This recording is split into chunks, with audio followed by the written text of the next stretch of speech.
Halo pemirsa Sekolah Birokrasi Channel yang berbahagia. Kali ini kita bersama-sama akan membahas sedikit terkait betapa pentingnya hubungan yang harmonis antara atasan dan bawahan.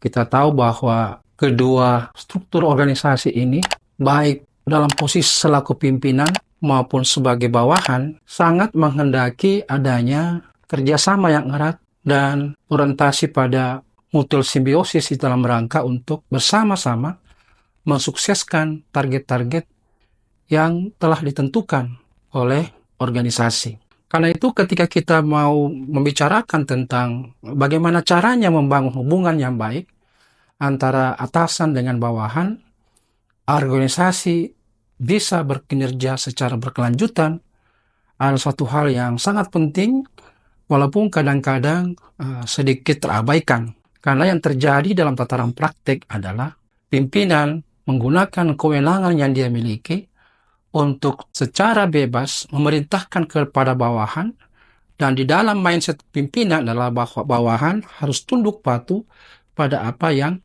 sudah digariskan oleh pimpinan.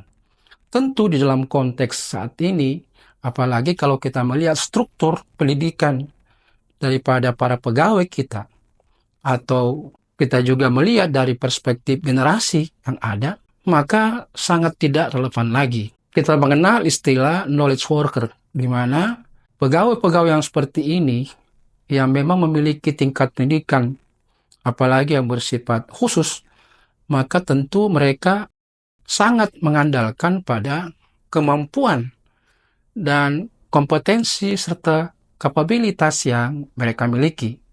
Sehingga sangat berharap bahwa seorang bawahan itu akan bisa bekerja dengan baik, bekerja sama dengan atasannya, sehingga betul-betul terjadi proses transfer of knowledge di antara mereka, sehingga pimpinan benar-benar memposisikan diri sebagai guidance, sebagai advisor, ya, maupun sebagai dirijen yang akan mengarahkan orkestra yang ada di dalam pimpinannya. Bagi pimpinan akan menghadapi suatu situasi ketika hubungan itu tidak terjalin dengan baik dengan bawahannya. Karena itu beberapa dampak yang bisa timbul jika atasan dan bawahan itu kurang baik di dalam kaitan dengan bagaimana mencapai target-target organisasi. Dampak yang pertama tentu terjadi produktivitas pegawai yang bisa saja menurun. Ketika atasan dan bawahan tidak memiliki hubungan yang baik, hal ini tentu menyebabkan dari sisi pegawai mengalami apa yang kita sebut dengan stres, ketegangan, dan bahkan frustrasi di tempat kerja. Hal ini tentu membuat pegawai kehilangan fokus dan motivasinya, yang pada akhirnya bisa menurunkan produktivitas. Hubungan yang kurang baik antara atasan dan bawahan juga itu akan mempengaruhi kualitas kerja yang terus akan mengalami penurunan. Ketika pegawai tidak memiliki hubungan yang baik dengan atasannya, maka mereka mungkin tidak mau berusaha keras untuk melakukan pekerjaan mereka dengan baik. Hal ini bisa menyebabkan penurunan kualitas kerja yang bisa berdampak negatif pada organisasi secara keseluruhan. Yang ketiga, mungkin pegawai itu akan minta dimutasi ya. Kalau di swasta mungkin akan berhenti. Karena mengapa? Karena pegawai yang tidak memiliki hubungan yang baik dengan atasannya lebih cenderung untuk tidak senang bekerja di lingkungan yang seperti itu. Dan itu dapat menyebabkan permintaan mereka untuk dipindahkan ke tempat lain, yang kemudian pada akhirnya akan membebani organisasi dalam hal biaya, waktu untuk mencari lagi pegawai lain, atau bahkan harus melatih lagi pegawai lain untuk menggantikan pegawai yang ingin dimutasi. Atau paling tidak, kalau tidak dimutasi, dia akan bekerja ya separuh hati. Yang keempat saya kira kurangnya inovasi. Nah, ini merupakan tantangan penting yang dihadapi organisasi sekarang, terutama di pemerintah daerah, karena inovasi merupakan jawaban untuk mampu menunjukkan diri bahwa pemerintah hadir dengan solusi-solusi terbarunya dan tepat karena birokrasi pemerintahan mampu menciptakan inovasi-inovasi baru. Dan ketika pegawai tidak merasa nyaman untuk berbagi ide dengan atasannya, tentu ini bisa menghambat inovasi dan ini bisa membuat organisasi tertinggal dengan organisasi-organisasi di daerah lain atau di pemerintah daerah lain. Yang kelima saya kira moral daripada pegawai itu menurun. Nah, ketika pegawai tidak memiliki hubungan yang baik dengan atasannya, hal ini bisa menyebabkan moral daripada pegawai itu akan rendah. Dan ini akan membuat pegawai merasa tidak bahagia dan tidak dihargai, yang bisa bermuara negatif pada kinerja pegawai tersebut di dalam organisasi. Hal yang sangat penting untuk kita ketahui sebenarnya adalah bagaimana seharusnya pimpinan dan bawahan ini membangun hubungan yang konstruktif di dalam rangka meningkatkan kinerja tim ataupun juga kinerja organisasi. Dari sisi pimpinan adalah yang pertama yang harus dia lakukan adalah memahami bawahannya secara individu. Karena itu seorang pimpinan memang harus berupaya untuk meluangkan waktu. Untuk apa? Untuk mengenali bawahannya. Bukan hanya sebagai pegawai, tetapi juga sebagai individu.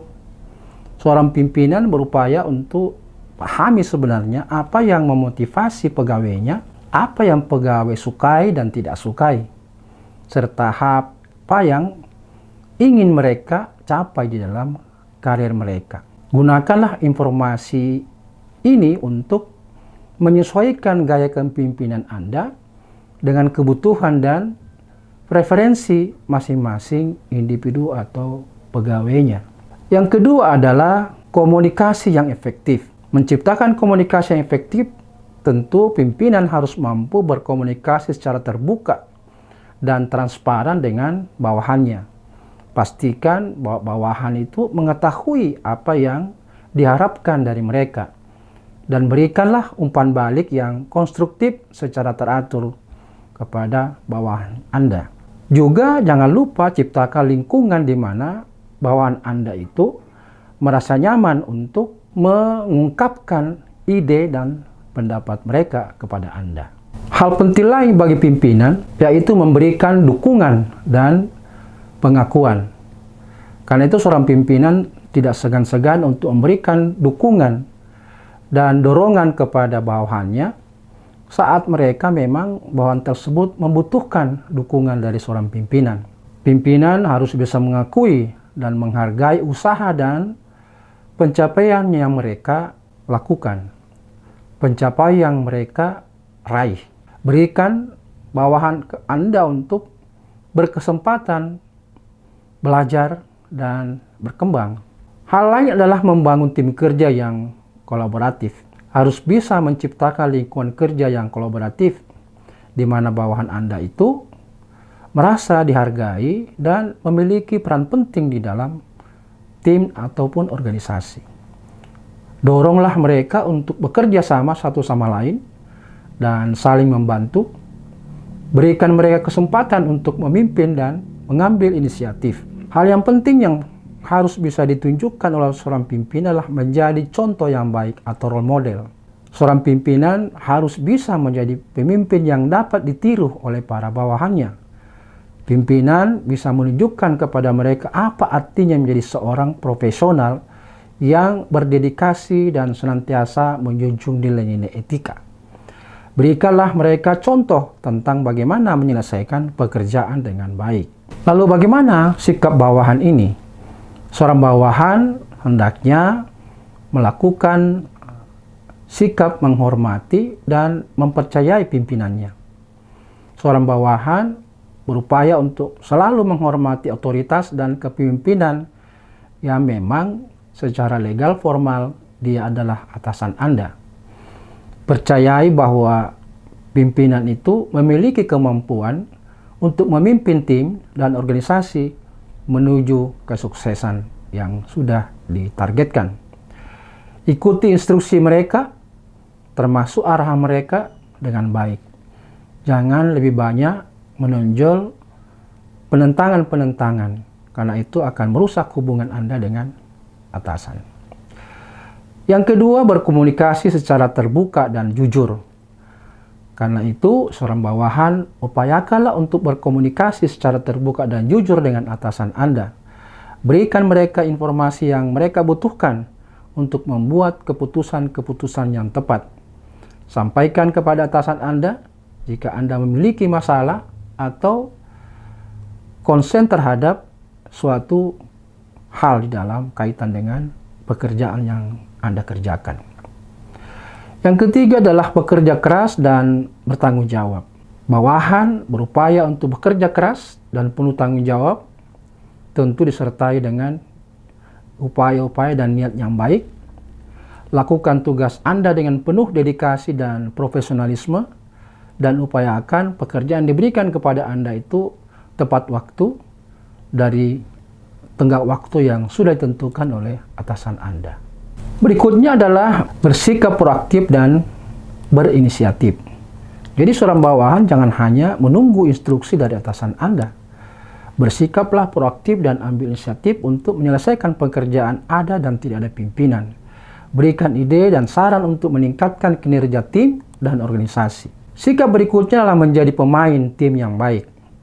Karena itu Anda sebagai bawahan berupaya untuk berkolaborasi dengan rekan kerja Anda dan saling membantu, berikan dukungan dan dorongan kepada teman-teman Anda.